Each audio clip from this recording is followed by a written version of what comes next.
ఈ రోజు మనతో ఉన్నారు మధుర నియోజకవర్గం మహిళా అధ్యక్షురాలు చేబ్రోలు రమగారితో ఉన్నారు. రమగారితో విహారీ మీడియా చిన్న చర్చ చేస్తుంది. రమగారు నమస్తే అండి. నమస్తే అండి. రమగారు, మీ రాజకీయ ప్రస్థానం ఎక్కడి నుంచి మొదలైందండి? 2019 గ్రామ పంచాయతీ ఎన్నికల నుంచి మొదలైందండి. మీరు ఇక్కడ గ్రామ పంచాయతీల్లో మీరు పోటీ చేశారు 2019లో. ఏదో స్వల్పత ఓట్ల తేడాతో ఓడిపోయారు అనేది తెలుస్తుంది, నిజమేనా? అవునండి, నిజమే.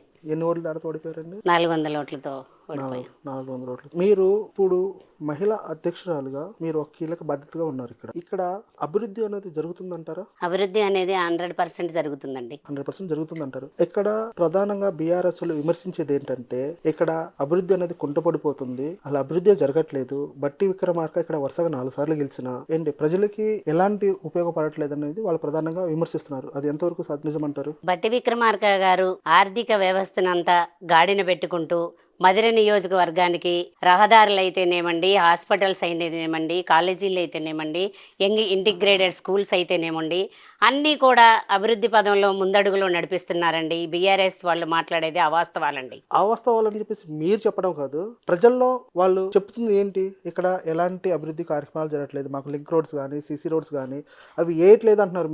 మేము 3,000 కోట్లు 100 కోట్లు 200 కోట్లు అని చెప్పేసి చెప్పుకుంటున్నారు, కానీ అభివృద్ధి అనేది శూన్యం అంటున్నారు. అది ఎంతవరకు నిజం? అది అభివృద్ధి అనేది శూన్యం అనేది నిజం కాదండి.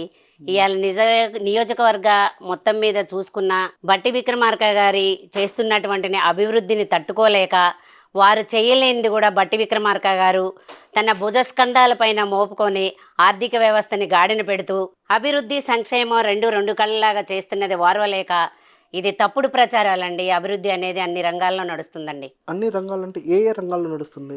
ఏ రంగాలు, వైద్య రంగం కానివ్వండి, నిరుద్యోగులకి ఉద్యోగం కానివ్వండి, ఉద్యోగాలు కల్పించడంలో కానివ్వండి కీలక పాత్ర పోషించి విక్రమార్క గారు ఉదయం లేచిన దగ్గర నుంచి పడుకునే వరకు అభివృద్ధి సంక్షేమం కోసం పేద బడుగు బలహీన వర్గాల వాళ్ళ అభ్యున్నతి కోసం పాటుపడుతున్న వ్యక్తి.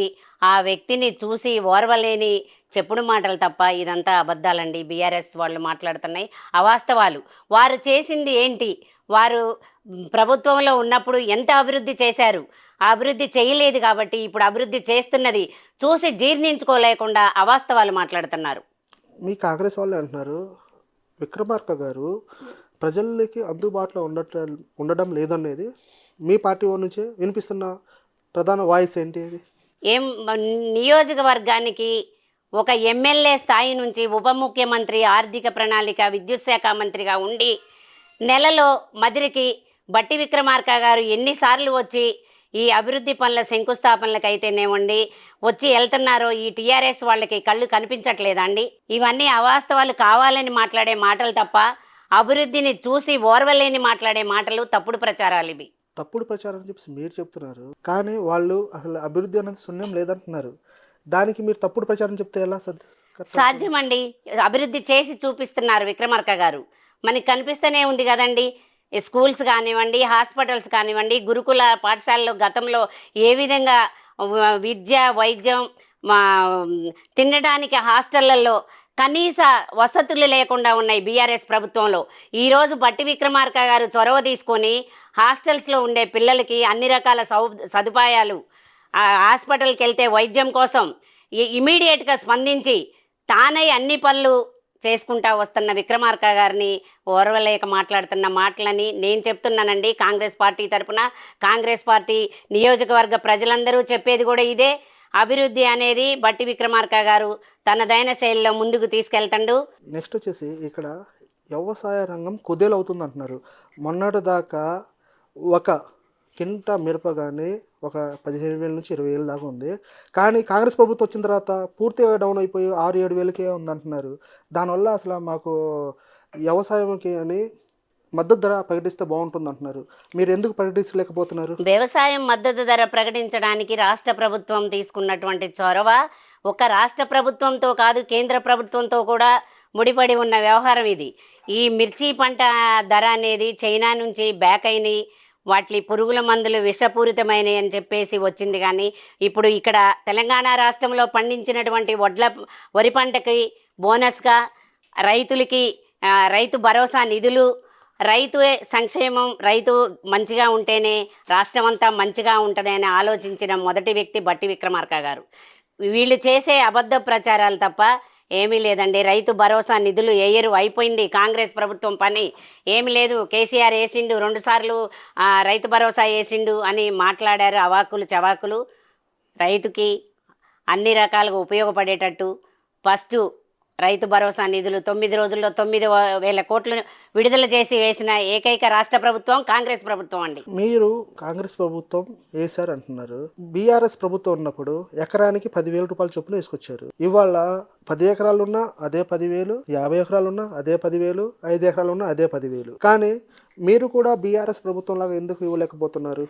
విడతల వారీగా అండి. బీఆర్ఎస్ ప్రభుత్వం లాగా బీఆర్ఎస్ ప్రభుత్వంలో 1 ఎకరా, 2 ఎకరాలు, 5 ఎకరాలు, ఇప్పుడు ఏకదాటిగా అందరికీ ఎన్ని ఎకరాలు ఉన్న రైతులు కూడా అందరికీ ఆమోదయోగమైనటువంటి ఒక సలహాతోటి సంప్రదింపులతోటి అన్ని రకాల అమౌంట్లు వేస్తున్నారు. ఎకరాలు 10 ఎకరాలు ఉన్నోడికి, 2 ఎకరాలు, ఎకరం ఉన్నోడికి కేసీఆర్ గారు లాగా కాదు, అందరికీ ఉపయోగపడే విధంగా చేస్తుంది మా ప్రభుత్వం. ఇప్పుడు ప్రధానంగా ఇక్కడ జరుగుతుంది ఏమిటంటే కేసీఆర్ కానీ కేటీఆర్ కానీ విమర్శిస్తున్నారు. ఏమని? అసలు ఇది ప్రభుత్వమే కాదు, ఇది ప్రభుత్వానికి ఎలాంటి ఉపయోగం లేకుండా ఇక్కడ ఉన్న ఐటీ కానీ ఈ మొత్తం నాశనం అయిపోతుంది కాంగ్రెస్ ప్రభుత్వం వచ్చిన తర్వాత అనేది వాళ్ళు ప్రధానంగా విమర్శిస్తున్నారు. ఇక్కడ అసలు హైదరాబాద్లో ఐటీ కానీ వివిధ రంగాలు కూడా కుదేలైపోతుంది అంటున్నారు. అది ఎంతవరకు నిజమంటారు? అది వాస్తవం కాదండి. కేటీఆర్ ఫోన్ ట్యాపింగ్లు, మహిళల జీవితాలతోటి ఆటలాడుకొని మహిళల్ని నడిబజారు నేర్చి కొన్ని కుటుంబాలని, కాపురాలని నాశనం చేసిన నాయకుడే కాదండి. మహిళల్ని మాట్లాడే విధంగా మాట్లాడట్లేదు. మహిళా నాయకులు కన్ను తెరిస్తే ఈ కేటీఆర్ అనేవాడు ఎక్కడుంటాడో అర్థమైద్ది. రానున్న రోజుల్లో రాబోయే స్థానిక సంస్థల్లో ఈ బీఆర్ఎస్ పార్టీ, బీజేపీ పార్టీ ఒకటే. 2 పార్టీలు కూడా ఒకే విధంగా పయనిస్తున్నాయి.